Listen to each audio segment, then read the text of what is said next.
asifiwe sana. Amen. Leo tuna mafundisho maneno ya kuhubiri leo. Uyu munsi dufite inyigisho zo kubwirizaho. Mimi wakati wote ninaposimama hapa, buri gihe mpagaze hano, ninapopewa muda wa kuhubiri neno, iyo mpawe umwanya wo kuvuga ijambo, nakuwa kama vile mwalimu, mera nk'umwigisha. Hiyo ni mambo yangu kabisa. Niko nge nkora. Mnapofuata mahubiri yangu, nimukurikira inyigisho zanjye, mahubiri yangu yote ni mafundisho.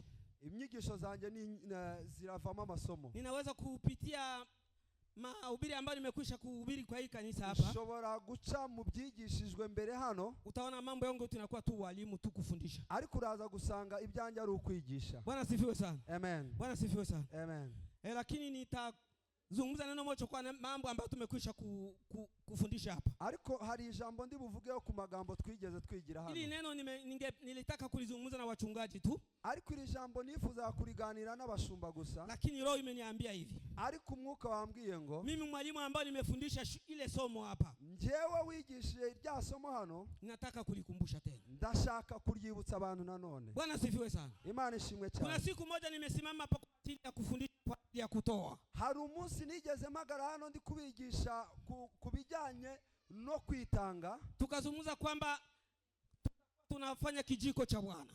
Umvuga ko hari igihe tuzajya dukora igicaniro cy'Imana. Nikafikiria kwamba ile somo, ntekereza ko iryo somo itaendelea, rizakomeza, watu wataiendelea kuitumika, hanyuma iryo jambo rizakomeze gukoreshwa. Lakini tangia tufundishe ile somo hapa, ariko ubwo natangiye kubwiriza iryo jambo hano, lingali linatumiwa, watu wangali wanaitumika siku moja tu. Abantu bari kurikurikiza inshuro nkeya cyane. Tulifundisha hivi, twavuze ngo wakati tunakuwa nyumbani, mu gihe turi mu ngo, tunaemea vyakula, dukenera ibyo kurya, tunaemea michele, dukenera imiceri, tunaemea vyakula mbalimbali, dukenera ibyo kurya bitandukanye. Mbele ya mwanamke kupika ile chakula, hanyuma mbere yuko umudamu ateka ibyo byo kurya, atoe kidogo kijiko cha Bwana, abanze akureho ikiyiko kimwe cy'umuceri. Tulifanya siku moja tu, twabikoze umunsi umwe. Niliona mama siku moja ndio alileta na bamenunua chombo cha kijiko cha Bwana hapa. Hari umubyeyi umwe wazanye ikiyiko hano cy'umuceri, wamenunua beseni hapa, bazanye ibasi hano. Na leo tuko mwisho wa mwezi, none ubu turi mu mpera z'ukwezi. Ile kijiko ya Bwana, cya kiyiko cy'Imana, kila mwisho wa mwezi, buri mpera z'ukwezi ama mwanzo wa mwezi, cyangwa mu ntangiriro z'ukwezi, ninamsii mchungaji, birasaba umushumba, ninasi wa Kristo, birasaba abakristo. Nimependa kuwakumbusha leo, ndashaka kubibutsa umunsi wa none, kama tumefundisha neno, nitwigishwa ijambo, lile neno tusilitupe kabisa. Iryo jambo ntitukarisige hano. Ndio conclusion ama mwisho wa maneno tuzungumza siku ile. Niwo mwanzuro w'uriya munsi twafashe. Wenyewe wakukua umu mulifate sasa. Abatari bahari uwo munsi rero mutega amatwi. Mbele ya mwezi kwisha, mbere yuko kwezi kurangira, mpastora anapaswa kutangaza lile. Umushumba agomba gutangaza ibyo bintu, kwamba mwisho wa mwezi na sadaka ya kijiko cha Bwana, ko tugomba kugira ituro ry'igicaniro cy'Imana. Bwana sifiwe sana. Amen. Na ile beseni ya base bazanye hano, munaileta ile siku, muzayigarure ije iba hano uwo munsi. Bwana sifiwe sana. Amen. Hilo ni kumbusho kwa sababu nililifunza hapa. Kwari kugira ngo mbibutse ko yako nabyigishije hano. Nilitaka kurudilia kusudi wa Kristo musiache. Nashaka kubigaruka kugira ngo abakristo mutazabitakaza ibyo. Bwana sifiwe sana. Amen. Bwana tubariki sana. Amen. Leo tutakuwa na mahubiri kuhusu dhamiri. Uyu munsi turigisha kubijyanye dhamiri au mawazo, ku ntekerezo. Kuna Kiswahili kinasema dhamiri, hari Igiswahili kivuga gutyo dhamiri nyine nkuko wengine wanasema mawazo, abandi bakavuga ko ari ibitekerezo. Dhamiri, ibitekerezo. Dhamiri ni nini? Ibitekerezo ni iki? Dhamiri ni mawazo, ibitekerezo ni imyumvire ambayo kiumbe, ikiremwa au mwanadamu cyangwa ikiremwa muntu anafikiria rohoni mwake kama moyoni mwake, bya binatekereza mu mutima we. Tunasema neno dhamiri, turavuga ijambo ibitekerezo. Tunajifunza kuhusu jambo mawazo, turigishwa kubijyanye n'ibitekerezo. Tulisema mawazo ni nini? Ibyiyumviro ni iki? Mawazo, ibyiyumviro ni kitu ambacho unafikiria wewe kuroho kwako. Ni bya bindi wowe wiyumvira muri wo mu mutima wawe. Au uweze fanya kitu kwanza bila mawazo kukuonesha ufanye. Ntabwo wakora ikintu utabanje kwiyumvira ngo urebe kuri bubikore. Ndio mawazo ile. Ibyo nibyo byiyumviro. Bwana sifiwe sana. Amen. Tunasema kuhusu dhamiri. Turavuga ku bitekerezo. Dhamiri zina aina tunasema viumbe vyote vina dhamiri. Hanyuma turi kuvuga ko ibiremwa ari byo bigira intekerezo. Viumbe, mwanadamu ni kiumbe. Umuntu ni ikiremwa. Tunasema viumbe ambavyo vinapumua. Turavuga ibiremwa bihumeka. Tena vyenye kutembea. Bya bindi bigenda. Ndio vina dhamiri. Nibyo bifite ibitekerezo. Tunajua miti navyo ni viumbe. Tuzi ko n'ibiti ari ibiremwa. Lakini havina dhamiri. Ariko ntabwo bigira ibitekerezo. Bwana sifiwe sana. Amen. Tunazungumza kuhusu dhamiri. Turavuga ku bitekerezo.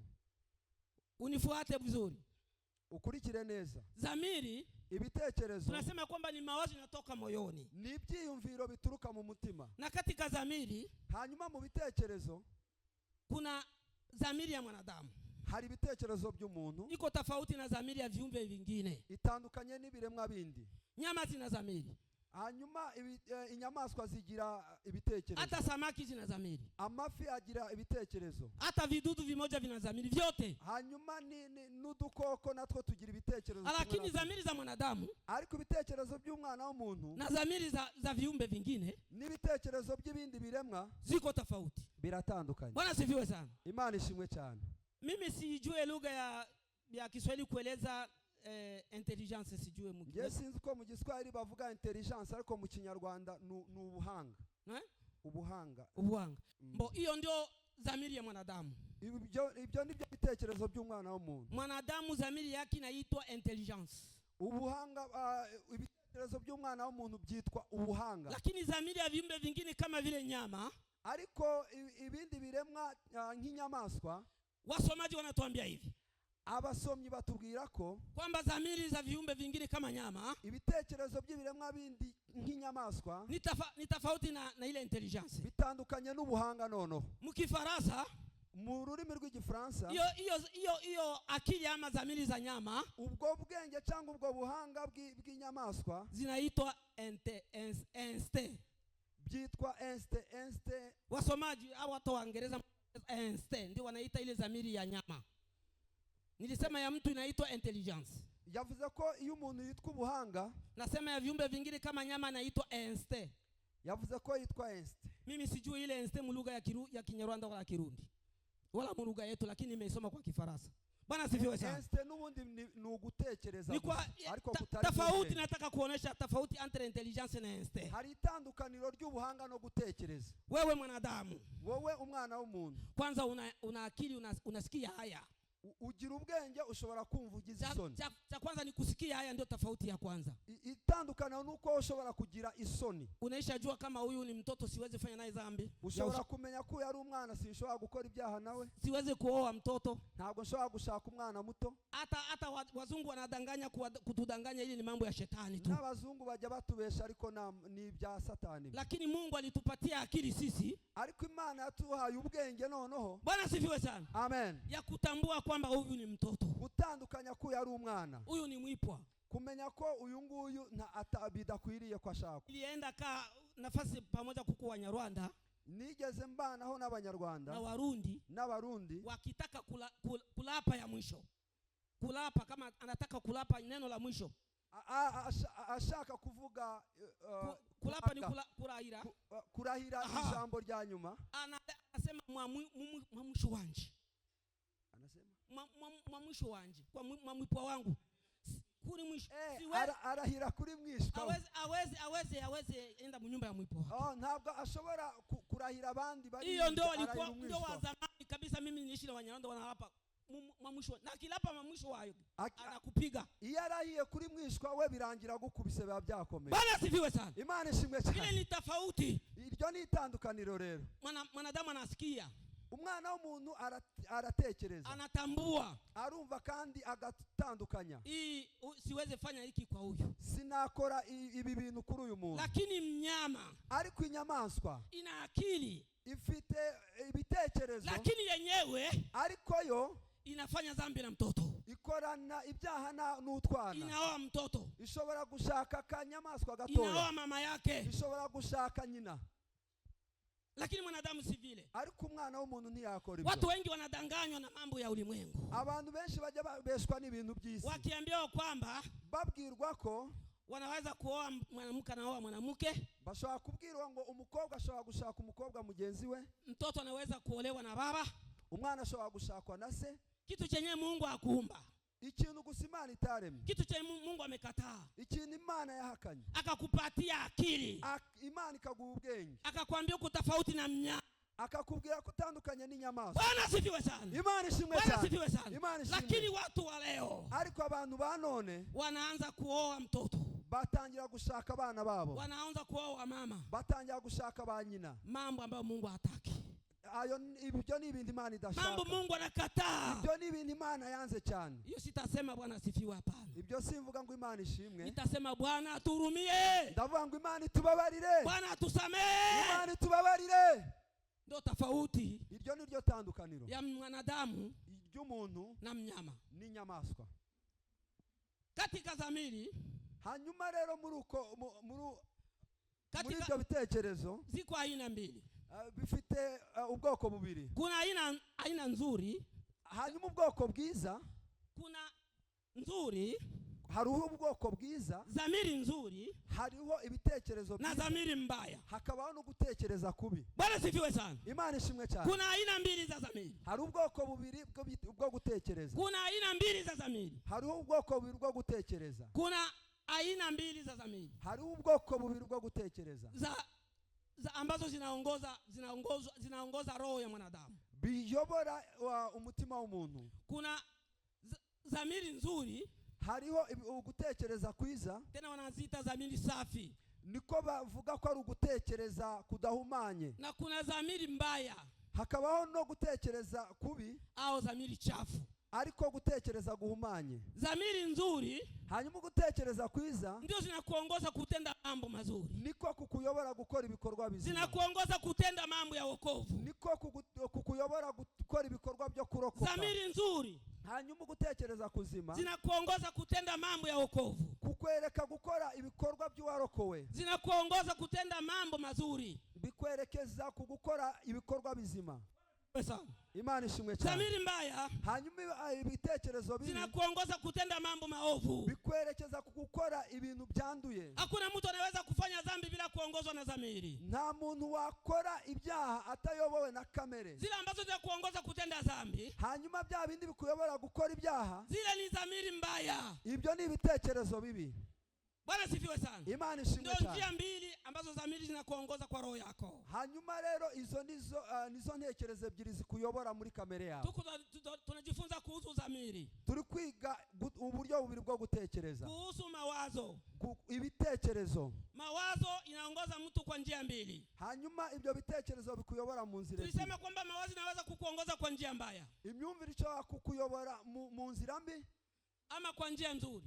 cyangwa bikakuyobora mu nzira Lakini nziza. sasa tusiseme tu kama vile kasuku, Ariko twivuga nk'akasuku, iriya nyoni bita acha kasuku. basi tuongozwe na neno la Mungu. Reka noneho tuyoborwe n'ijambo ry'Imana. Bwana sifiwe sana. Imana ishimwe cyane. Msomaji atusomee kitabu cha Mwanzo. Reka umusomyi adusomere igitabo cy'Itangiriro. Afungue kitabu cha Mwanzo, Adufunguriye igitabo cy'Itangiriro, sura 3 igice cya 3 na mstari wake wa 10. umurongo wa 10. Tuone dhamiri. Turebe noneho ibitekerezo. Tena atatusomea kitabu cha Yohana, Hanyuma araza kudusomera muri Yohana sura ya 8 igice cya 8 na mstari wake wa 9. umurongo w'9. Tuongozwe sasa na neno la Mungu. Hanyuma tuyoborwe n'ijambo ry'Imana. Msifikirie kwanza tunatoa tu maneno kwa hewa. Udatekereza ko turi gukura amagambo mu kirere Ni gusa. maneno yanatoka katika kitabu cha Mungu. Ni amagambo ari guturuka mu gitabo Ni cy'ijambo maneno yanatoka ry'Imana. katika Biblia. Ni amagambo ari guturuka muri Bibiliya. Atusomee kitabu cha Mwanzo Reka kwanza, banza dusomere mu Itangiriro sura ya 3 mstari wake wa 10. igice cya 3 umurongo wa 10. Imana imuhe umugisha. Haleluya. Reka dusome mu izina rya Yesu. Haravuga ngo arayisubiza ati, numvise imirindi yawe muri iyo ngobyi, ntinyishwa nuko nambaye ubusa ndihisha. Amen. Amen. Amen. Soma kitabu cha Yohana, Reka dusomere no muri Yohana sura ya 8 igice cya 8 mstari wake wa 9. umurongo wa 9. Tuko tunataka kuona dhamiri. Dushaka kureba ibitekerezo. Yohana sura ya 8 reka turebere Yohana ibice 8 mstari wake wa 9. umurongo wa 9. haravuga ngo nabo ngo babibonye batyo ibyaha byabo birabarega, basohoka urusororongo uhereye ku basaza ukageza kuheruka, hasigara Yesu wenyine na wa mugore wari uhagaze hagati. Amen. Bwana sifiwe sana. Amen. Sifiwe sana. Imani shimwe cyane. Tumesoma katika kitabu cha Mwanzo. Dusomye mu gitabo cy'Itangiriro. Wakati Adamu na Eva wanafanya dhambi. Mu gihe Adamu na Eva bakoraga icyaha. Watu wa kwanza kusikia dhamiri kwenye roho. Abantu ba mbere bagize ibitekerezo mu mitima. Ni Adamu na Eva. Ni Adamu na Eva. Walipofanya dhambi ya kula ule mti ambao wamekatazwa na Mungu. Igihe bakoraga icyaha cyo kurya cya giti babujijwe n'Imana. Shetani aliwaambia tu wakule. Satani yarababwiye gusa ngo nibarye. Lakini hakuambia kwamba kitu fulani.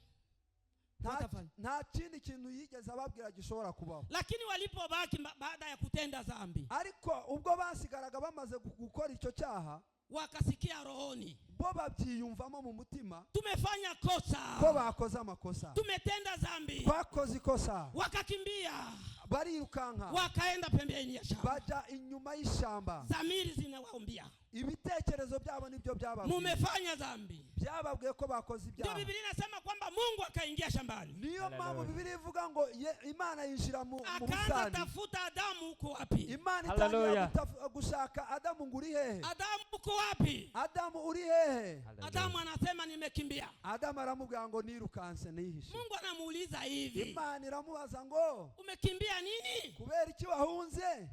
Nimefanya kosa, nakoze amakosa. Biblia inasema hivi, ijambo ry'Imana yavuga ngo, Mungu akamuuliza, Imana iramubaza ngo, nani amekwambia umefanya kosa? Ninde akubwiye ko akosheje? Bwana ndiwe sana. Imana ishimwe cyane. Dhamiri, haleluya, ibitekerezo, dhamiri, ibitekerezo zikamwambia Adamu na Eva, ibitekerezo bibwira Adamu na Eva, tumefanya dhambi, twakoze ibyaha, wakafichama, barihisha. hata wewe hapa, nawe ubwawe hano, hata wewe hapa, nawe ubwawe hano, dhamiri zako, intekerezo zawe, ukifanya dhambi, nuko iyo ukoze icyaha, zinapaswa kukwambia, zigomba kukubwira. Bwana sifiwe. Amen. Tumesoma kitabu, twasomye igitabo cha Yohana. Wakati mu gihe yule mwanamke amefanya dhambi ya uzinifu, wa mukobwa yakoze icyaha cy'ubusambanyi, ilikuwa sheria ya Waisraeli, byari itegeko ry'Abanyayisiraheli, apigwe mawe, ngo aterwe amabuye, afe kwa mawe, hanyuma aterwe amabuye. Lakini sasa walipomleta, bamuzanye, wanakutana na Yesu njiani, bahurira na Yesu mu nzira. Yesu anawaona wanaleta mtu, Yesu abona abantu bazanye umuntu, wanataka kumuua, bashaka kumwica. wanamwambia Yesu, baramubwira ngo Yesu. Yesu anauliza ni nini? Yesu arababwira ngo ni ibiki? Aseme huyu, baramubwira ngo uyu amefanya dhambi, yakoze icyaha, amefanya uzinifu, yasambanye. Bwana sifiwe sana. Yesu ashimwe cyane. Sheria wa Israeli, itegeko ry'Abanyayisiraheli, alikuwa wakufa kwa mawe, yagombaga kwicwa n'amabuye. Yesu akainama chini, yunama hasi. Ndio vile Biblia inasema, niko ijambo ry'Imana Yesu rivuga. akawa anaandika. Yesu atangira kwandika. Mnaweza niambia kitu gani kilikimbiza wale watu? Mushobora kuvuga ikintu kirukangije aba bantu. Ndio hicho tunazungumza leo. Icyo nicyo turi kuvuga uyu munsi. Kila mtu, buri muntu, dhamiri zake, ibyiyumviro bye. Bwana sifiwe sana. Imana ishimwe cyane. Kila mtu, kwa wale watu ambao wametaka kumuoa buri muntu muri babandi bashaka kwica uyu mugore wasambanye, waliposoma pale chini, basomye hariya hasi Yesu wakasoma jina la Josefu, babona handitse izina ryiwe. Josefu ishafanya dhambi ya uzinifu, buri muntu akabona izina ryiwe. Uishaiba, waribye, na kama uyaiba piga huyu mwanamke lijiwe. Niba utariba mutera ibuye. Mimi kusoma tu, jewe Yosefu nasoma na kukimbia. nkiruka. Kitu gani kilimwambia nimefanya dhambi? Niki cyabwiye uyu muntu? Kitu gani? Ni dhamiri. Bwana sifiwe sana. Haleluya, Imana ishimwe. Tunajifunza kuhusu dhamiri. Turi kwiga kubijyanye n'ibitekerezo bya muntu. Tunajifunza kuhusu dhamiri. Turi kwiga kubyiyumviro umuntu agira muri we. Kinachokuacha ufanye dhambi, iyo habayeho rero gukora ibyaha, ni dhamiri zako, ni ibitekerezo bya dhamiri zako, ni ibyiyumviro bya biri gutera. Kinachokuacha uache dhambi, ikikubwira rero kureka ibyaha, ni dhamiri zako, n'ubundi ni bya byiyumviro byawe. Hakuna mtu ambaye ameonekana yafanya dhambi, nta muntu wagaragaye ko atakoze icyaha muri abo bari baje kwica uwo mukobwa. Imana ishimwe cyane. Watu wote kama walikuwa makumi ngapi, abantu bose niyo bari bageraga muri 20 na bangahe hakukuonekana mwenye hajatenda dhambi. nta numwe wagaragaye ko atakoze icyaha muri abo. Maana Biblia inatuambia hivi, hanyuma niyo mpamvu ijambo ritubwira ngo ukisema ya kwamba huna dhambi, nuvuga ko nta cyaha ufite, ukisema ya kwamba huna dhambi, nuvuga ko nta cyaha ufite, unajidanganya mwenyewe. uribesha. Bwana asifiwe sana. Imana ishimwe cyane. Sisi sote tunatenda dhambi, twese tujya dukora ibyaha, lakini tuna bahati moja tu. ariko dufite amahirwe amwe gusa. Bwana Yesu amekuja kufa msalabani. Yesu yaje gupfa ku musaraba. Bwana asifiwe sana. Imana ishimwe cyane. Kuja beba dhambi zetu kugira ngo yikorere ibyaha byacu, ili sisi sote tupate kuokoka. kugira ngo twese tubashe kurokorwa. Bahati yetu ni kutubu. Twebwe amahirwe yacu ni ukwihana. Leo bahati yetu ni kutubu. Twebwe amahirwe dufite uyu munsi ni ukwihana. Wale watu wote walikimbia, abo bantu bose bariruka, kumbe wote wanatenda dhambi. kumbi bose bakoze ibyaha. Bwana asifiwe sana. Amen cyane. Mnaona mambo ya dhamiri. Murabona amagambo y'intekerezo uko bigenda. Dhamiri iko na kazi sasa. Ibitekerezo by'umuntu bigira akazi Tunataka gakomeye. kusema sasa kazi za dhamiri. None dushaka kuvuga imirimo y'ibitekerezo. Dhamiri na kazi zake. Ibitekerezo bigira imirimo yabyo. Dhamiri ndio inakutuma ufanye dhambi. Ibitekerezo bituma ukora ibyaha. Dhamiri zinatuma mtu asitende dhambi. Ibitekerezo nanone bigatuma udakora ibyaha. Kazi ya dhamiri, imirimo y'ibitekerezo. kila mtu, buri muntu ajifikirie yitekerezeho wakati dhamiri zake zinakuja. mu gihe ibitekerezo byo bije, Hizo dhamiri zinazipeleka wapi? ajya areba ibyo bitekerezo iyo biri kumwerekeza. Zinanipeleka ku dhamiri nzuri Binjyanye ku ahantu hazima ama dhamiri mbaya? cyangwa binjyanye ahantu habi. Bwana asifiwe sana. Imana ishimwe Tuko cyane. tunakomboa muda. Reka kubera ko turi kwihutisha umwanya, Nitakata maneno kama. ndaza kubihina. Somo ni ndefu, Isomo ni rirerire, lakini nitakata makubwa tu. ariko ndagerageza nkoreho ku binini gusa. Ndugu zangu, Inshuti zanjye, hata tukisoma kitabu cha Mhubiri, niyo twasoma igitabo cy'umubwiriza, anasema hivi, aravuga ngo watu wanazaliwa abantu barabyarwa na viumbe navyo vinazaliwa, n'ibiremwa bikabyarwa. lakini tunajua kama mtu akifa, Ariko tuzi ko iyo umuntu apfuye, roho yake inaweza kwenda mbinguni. ubugingo bwe bujya mu ijuru. Mwanadamu na viumbe, Hanyuma umuntu n'ibiremwa, sisi sote tunachangia kuumbwa, twese duhurijwe ku kuremwa, na tena tunachangia kufa. duhuriye ku gupfa.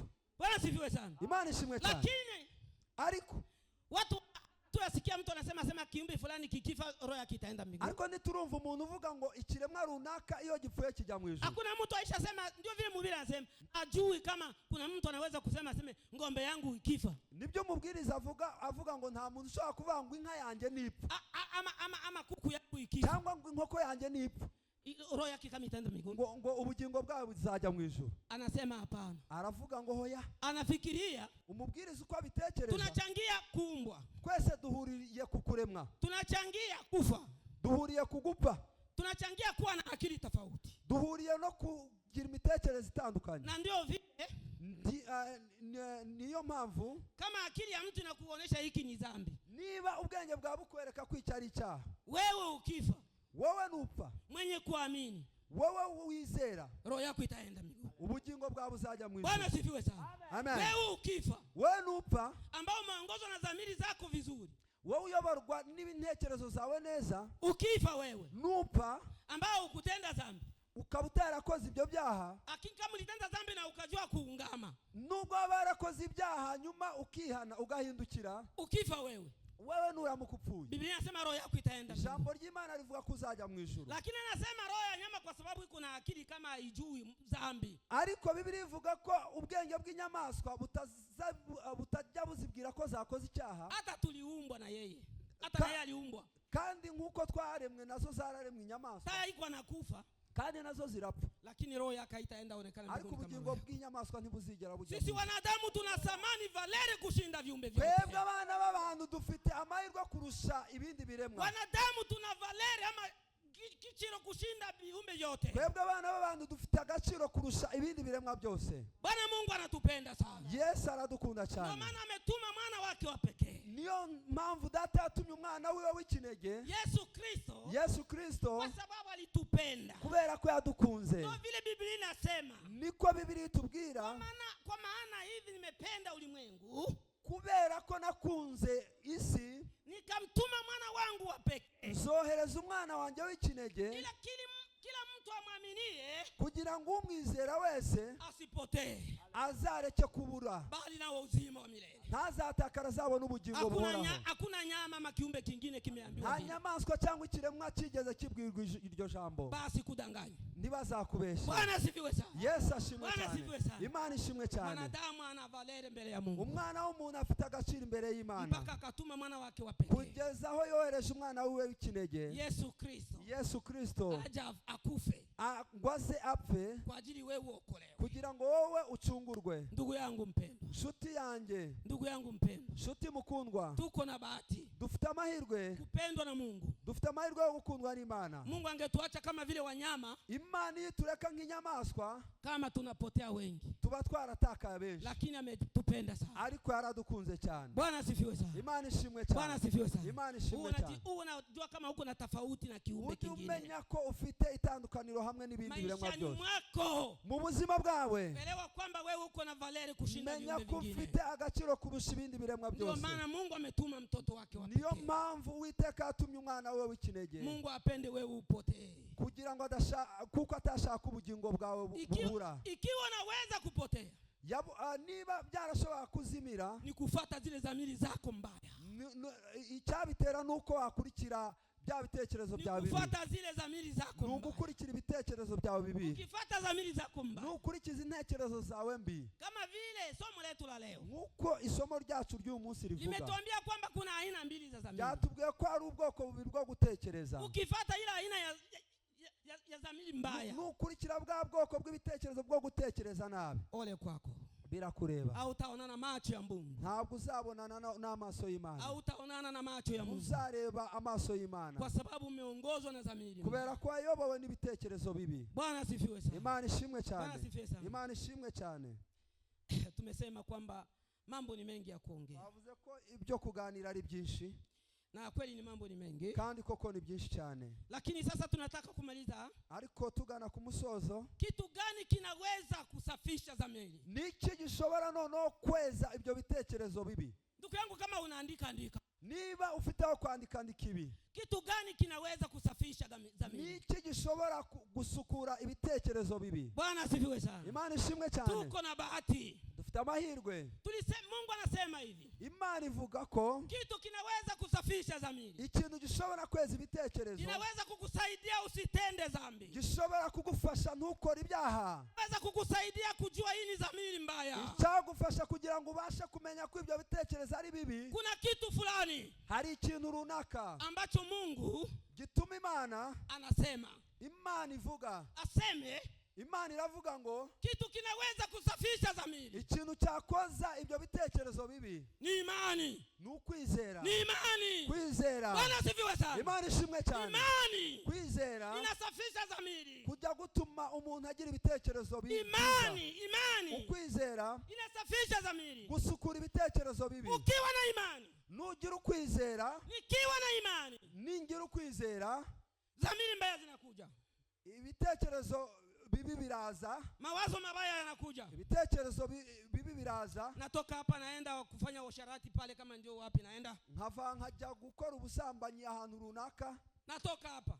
Nkava hano. Nafika mlangoni pale. Najya ku muryango. Nasikia imani inaniambia. Nkumva noneho kwa kwizera kurambwiye ngo mtu Mkristo. Umukristo. Kufanya dhambi. Gukora icyaha. Vile unamwamini Yesu kuwa Bwana na Mwokozi wako. Koko wewe wizera ko Yesu ari umukiza w'ubugingo bwawe. Mwenye kuamini Yesu kuwa Bwana na Mwokozi wake. Wewe wizeye Yesu koko ni wowe ugiye gukora ibi. Mwenye kuamini kwamba anatumaini ya kwenda kuishi maisha ya milele mbinguni. Uwizeye ko azabona ubugingo buhora akaba mu ijuru. Saa ile ako kanya anarudia. Ahita yisubiraho. Anaogopa kutenda dhambi. Ahita atinya gukora ibyaha. Kwa sababu ana imani. Kubera ko afite ukwizera. Cha muhimu ndugu yangu. Icy'ingenzi inshuti zanjye. Amini Mungu. Izere Imana. Amini Yesu Kristo. Izere Yesu Kristo. Ogopa shetani. Ogopa Mungu. Tinya Imana. Ogopa Mungu. Tinya Imana. Mwenye kuogopa Mungu. Utinya Imana. Ni mwenye kutii sheria za Mungu. Nuwubahiriza amategeko y'Imana. Mwenye kuogopa Mungu. Utinya Imana. Ni mwenye kutii sheria za Mungu. Nuwubahiriza amategeko y'Imana. Mwenye kuokoka. Utinya. Ni mwenye kuacha dhambi. Niwe wanga ibyaha. Bwana sifiwe sana. Imana ishimwe cyane. Tunasema kwamba tuvuze ko kinaweza kusafisha tabia mbaya.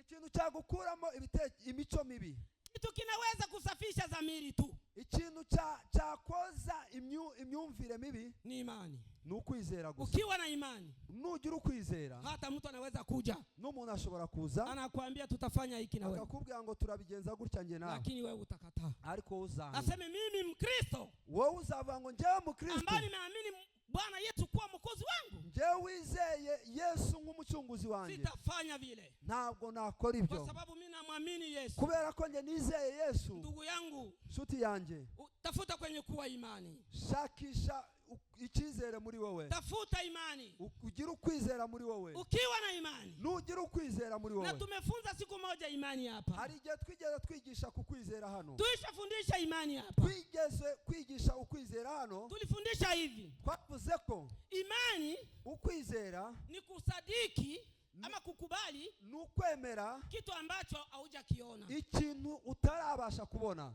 Kitu ambacho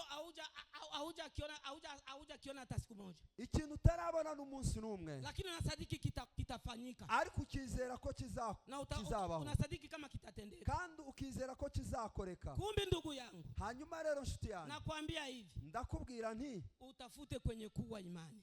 Ushakishe kugira ukwizera. Kwa sababu ushindane na dhamiri zako mbaya, kugira ngo urwane n'ibitekerezo byawe bibi. Bwana sifiwe sana. Imana ishimwe cyane. Ndio maana tunataka kusema leo, niyo mpamvu dushaka kuvuga umunsi wa none, kila mtu pale moyoni mwake, buri muntu mu mutima we ana hizo tabia mbili. Afite iyo mico ibiri. Ana hizo tabia mbili. Afite izo kamere ebyiri. Hizo tabia mbili, izo kamere ebyiri, kenye kinaweza kukutambulisha kwamba hii ni tabia mbaya, igishaka kukubwira ko kamere ishobora kuba ari mbi, ni imani. Nukwizera. Ni imani. Nukwizera. Cha muhimu, ikingenzi, utafute imani. Shakisha ukwizera. Kwa sababu itasafisha ile tabia yako ya dhamiri mbaya. Kubera ukwizera kuzakuraho ibyo bitekerezo bibi. Hivi tunamaliza.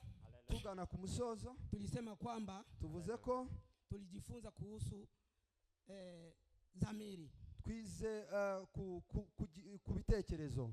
Tulisema dhamiri, ibitekerezo cyangwa imyumvire au mawazo cyangwa imyumvire inaweza kukupeleka fasi mbaya. Imyumvire ishobora kukwerekeza ahantu habi. Na tena dhamiri kandi nanone inaweza kukuongoza ku mambo mazuri. Imyumvire ishobora kukwerekeza ahantu heza. Na ukitambua ile dhamiri mbaya inakuja, hanyuma nubasha gutandukanya ibitekerezo bibi, uikemee, ujye ubyanga, ubyamagane. Utaishinda kama uko na imani. Hanyuma uzabitsinda kubera ko ufite ukwizera. Na Mungu atubariki. Imana iduhe umugisha. Amen.